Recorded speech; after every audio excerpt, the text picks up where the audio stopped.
Thank you once again for watching our podcast, weekly update of what we've been doing here in the Senate. There are three issues that got a lot of attention this week in the Senate. One is the successful effort we've finally had to provide some additional assistance to states to prevent layoff of teachers in our public schools, and also to prevent folks from losing health care, particularly under the Medicaid program.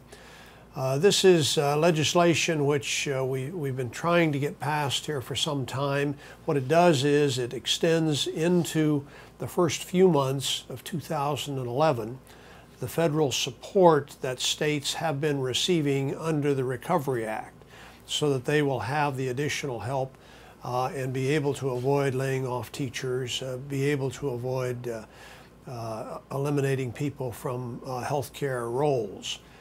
So we think this is progress. It's fully paid for. We found other places to cut federal spending and raise revenue from changes in loopholes in the tax law to fully offset the cost of this, which is a good thing as well. The other big item, of course, that's required a lot of attention this week is the debate and discussion about Elena Kagan, the President's nominee to go on the Supreme Court. That vote is scheduled for today, Thursday, and I think it's clear she will have the necessary votes to be confirmed to the U.S. Supreme Court. I support that nomination and said so in a speech on the Senate floor 2 days ago. So that issue is getting resolved as well.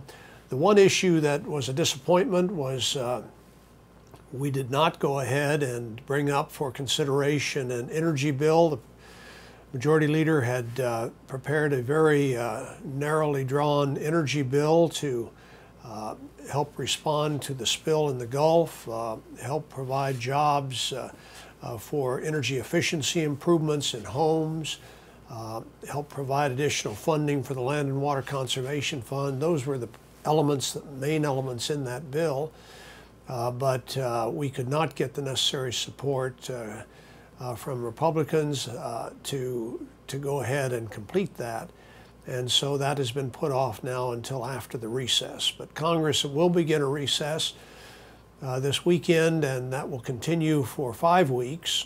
We come back on the 13th of September.